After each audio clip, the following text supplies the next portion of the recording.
சோத்திரம் ஆண்டவரே, நன்றியோடு உம்மை துதிக்கிறேன் ஐயா. அப்பா பிதாவே சோத்திரம், இயேசுவே சோத்திரம், பரிசுத்த ஆவியானவரே உமக்கு கொடான கொடி நன்றிகளை செலுத்தி உம்மை உயர்த்தி போற்றுகிறோம் ஐயா, வாழ்த்தி வணங்குகிறோம். நாளை ஆசீர்வதித்து கொடுக்க முடியாது ஜெபிக்கிறோம் ஐயா. கண்ணீரோடு கவலையோடு வேதனையோடு இருக்கிற பிள்ளைகளுக்கு விடுதலை கொடுக்கும்படியாக ஜெபிக்கிறோம். இயேசுவின் நாமத்தை கேட்கிறேன் நல்ல தகப்பனே, ஆமென்.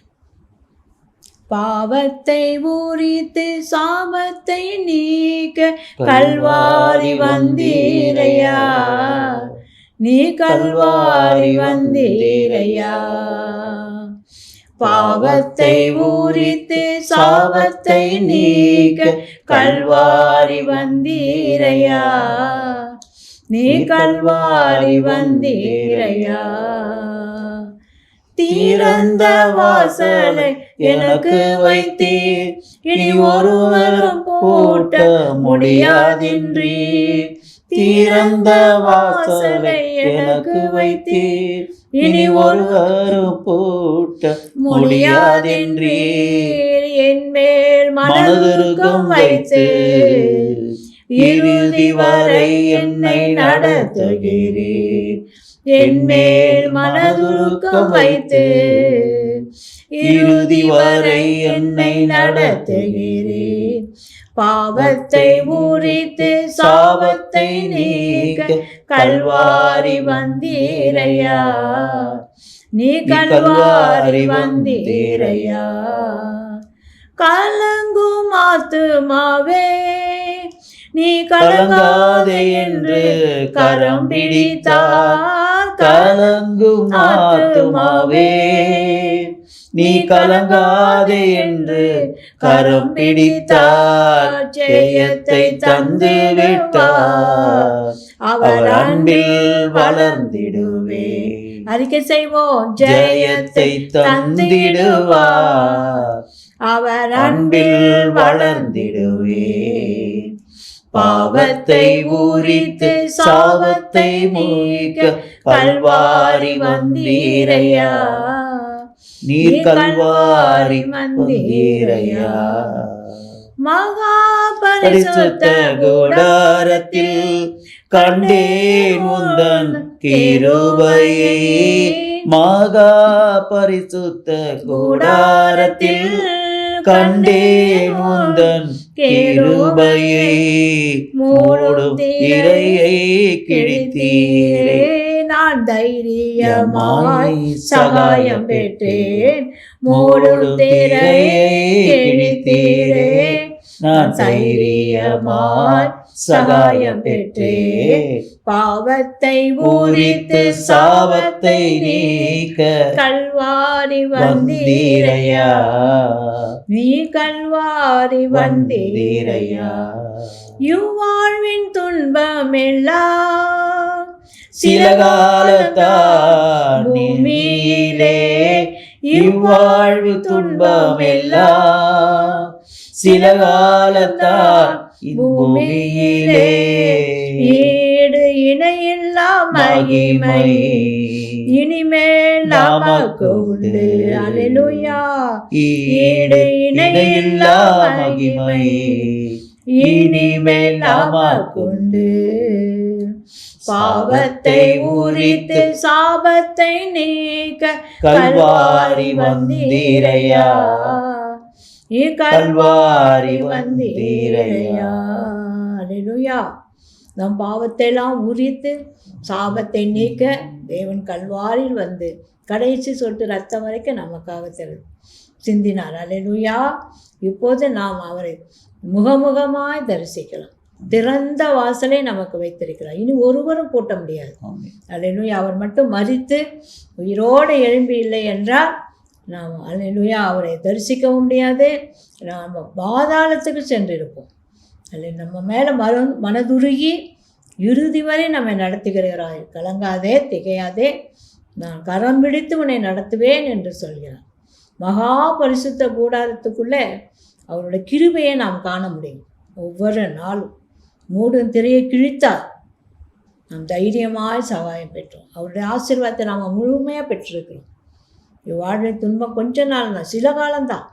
ஈடு இணையில்லாத மகிமையை நம்ம காண போகிறோம். அதற்காக நாம் ஆயத்தமாகி கொண்டு இருக்கிறோம். அதனால் வருத்தத்தோடு கண்ணீரோடு இருக்கிற பிள்ளைகள் தைரியத்தோடு உற்சாகத்தோடு எழும்பி பிரகாசிக்கணும். இதோ ஒளி வந்தது என்று நமக்குள்ள ஒளியாக இருக்கிறான் நம் தேவன். அல்லேலூயா! அப்படிப்பட்ட தெய்வம் நாம் அந்த கர்த்தரை தெய்வமாய் கொண்டிருக்கிற ஜனம் பாக்கியம் பெற்றது என்று கர்த்தர் சொல்கிறார். அல்லேலூயா! நாம் எப்படி பாக்கியம் பெற்றவர்களாக இருக்கிறோம்.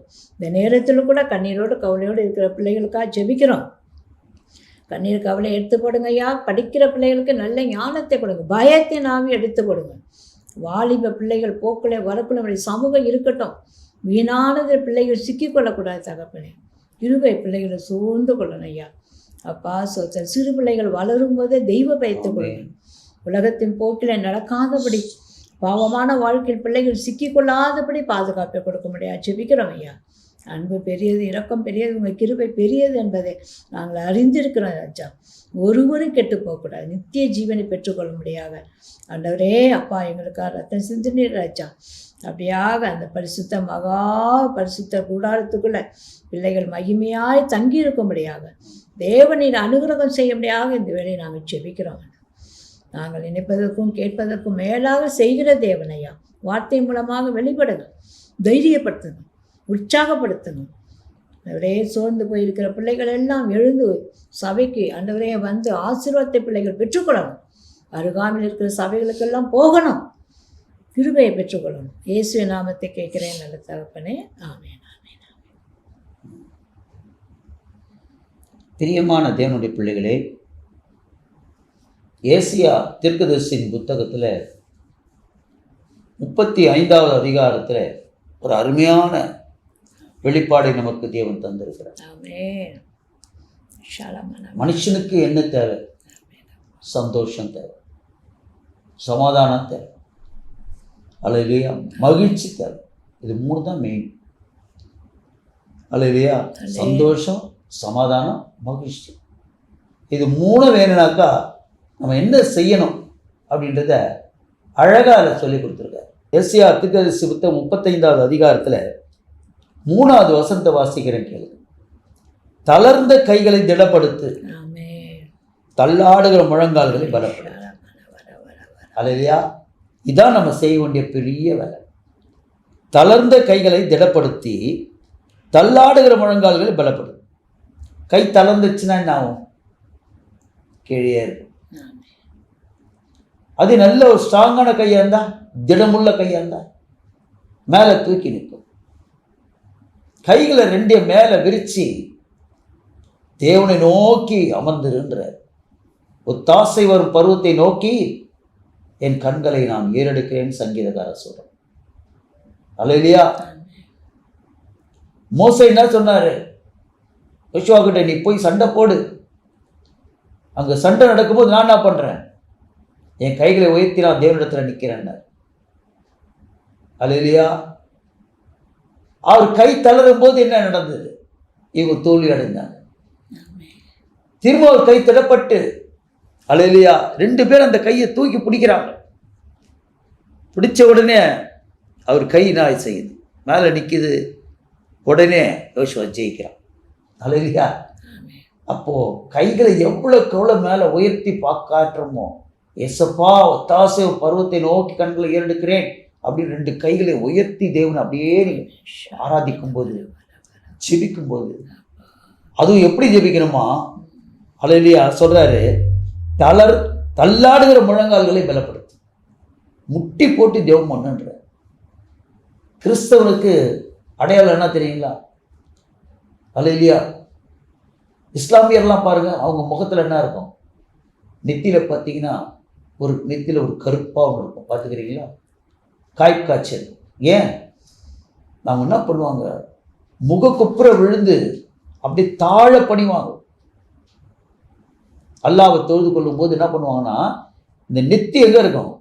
அவங்க என்ன வசதி படித்தவங்க, என்ன மாதிரி ஆளாக இருந்தாலும் சரி, அந்த தாழ்த்தி என்ன பண்ணுவாங்க? அந்த முட்டி, அந்த நெத்தி எடுத்து போய் தரையில் வைப்பாங்க.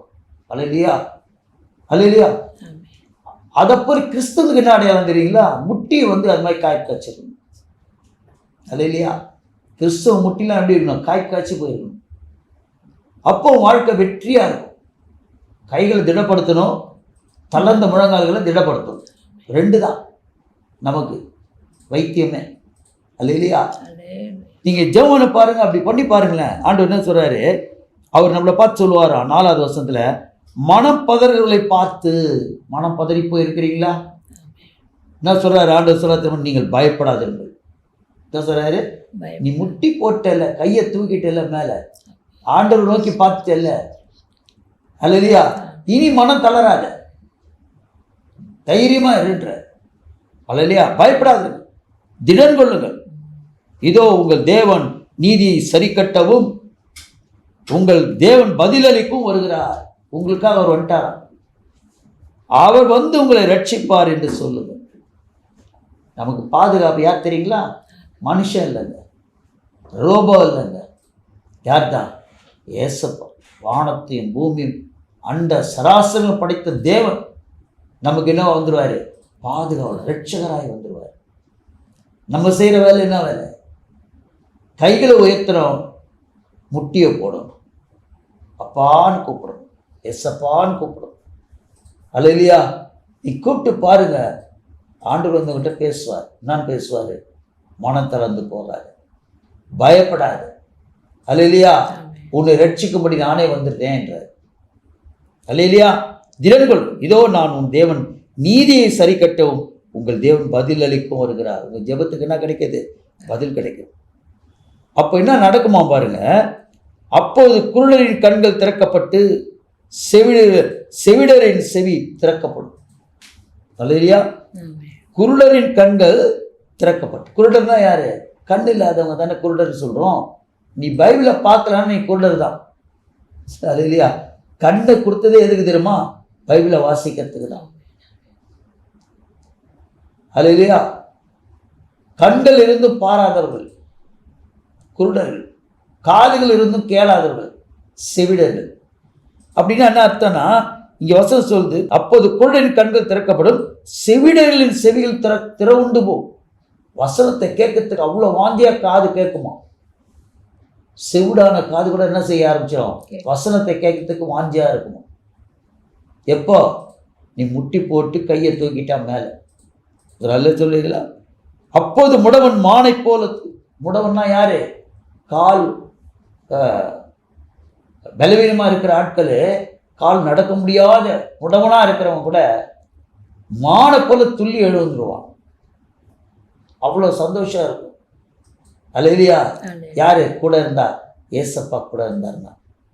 அத முடவன் மானை போல குதிப்பான், ஊமையின் நாவுகள் கம்பீரிக்கும், வனாந்திரத்தில் தண்ணீர்களும் கடுவெளியில ஆறுகளும் பாய்ந்தோடும். வனாந்திரத்தில் என்ன ஓடுமா?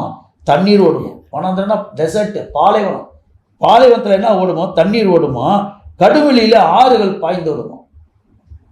ஒன்றும் இல்லைன்னு நினைக்கிறேன் அவன் வாழ்க்கையில. ஆண்டவர் என்ன செய்வார்? ஆறுகளை பாய்ந்தோடும்படியாக செய்வார். அல்லேலூயா. சொல்லுங்க. ஆமா. நீர்க்கால் ஓரப்பட்ட மரத்தை போல நீ இருப்ப. தன் காலத்தில் தன் கனியை கொடுப்ப. இலையுதிராக இருக்கிற மரத்தை போல நீ இருப்ப. ஏன்னா ஜீவ நீருற்று உனக்குள்ள புறப்பட்டு ஏசப்பா உன்னை வளர்த்து எடுப்பார், உன்னை பராமரிப்பார். எப்ப தெரியுமா? கையை தூக்கி முழங்கால் போட்டார். நல்ல சொல்லுவீங்களா? அல்லேலூயா. வெட்டாந்தரை தண்ணீர் தடாகமாகவும் வறண்ட நிலங்கள் நீரூற்றுகளாகவும் வலு சர்பத், அதாவது பாருங்க, வெட்டாந்தரை தண்ணீர் தடாகமாகவும் வறண்ட நிலம் நீரூற்றலாகும். ஆகார் அழுகுறா. இஸ்மாவேலை கொண்டு போய் தூரம் வச்சுட்டு அழுகுறா. உடனே என்ன வருது? ஊத்து வருது, தண்ணீர் கிடைக்குது. வனாந்திரத்தை தண்ணீர் கொடுக்குறார். கண்ணீரோடு ஜெபிச்சிருப்பாங்க, கைகளை தூக்கி இருப்பா, முழங்கால் போட்டு இருப்பா ஆகார். அல்லேலூயா. இஸ்மாவேலுக்கு உயிர் கொடுங்க ஆண்டவரே அப்படின்னு அழுகுறா. தான் பிள்ளைக்காக. தண்ணி இல்லை, அங்கே என்ன வந்துச்சா? ஊத்து வந்துதான். அப்படி செய்வாருங்க நம்ம ஆண்டவர். இல்லாததை இருக்கிறது போல இழக்கிற தேவன்.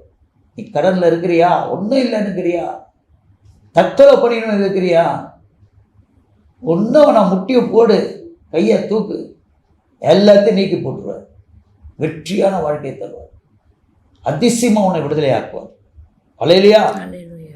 வாலு சர்வங்கள் தாபரித்து கிடந்த இடங்களிலே புல்லும் குறுக்கையும் நாணலும் உண்டாகும். ஒரு சர்வனாங்க பாழா போன ஸ்தலம், அல்லது குப்பை மேடா இருக்கிற ஸ்தலம். அவர் சொல்றாரு அந்த இடத்துல என்ன வருமா, புல்லும் வருமா, நாணலும் வருமா. நாணல்னா என்ன தெரியுங்களா? கதிர். அறுப்பு காலத்துல கதிர் பார்த்தீங்கன்னா அந்த காத்துல அப்படியே அசையும், அதான் நாணலும். வாழ்க்கை அப்படி செழிப்பா இருக்கும். ஒன்றும் இல்லைன்னு இருக்கிறியா, புழுதியில இருக்கிறியா, சேத்துல இருக்கிறியா, ஆண்டவர் கை முட்டி போடு, உன்னை உயர்த்தி காண்பிப்பார். அல்லேலூயா. அங்க பெரும்பாதையான வழிகள் இருக்கும், அது பரிசுத்த வழி என்னப்படும்.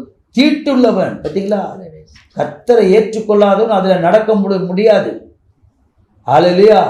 கர்த்தரை உண்மையா ஏற்றுக்கொள்கிறவன், தீட்டுள்ளவன் அதிலே நடந்து வருவதில்லை. அந்த வழியிலே நடக்கிறவர்கள் பேதையா இருந்தாலும் திசை கெட்டு போக மாட்டார்.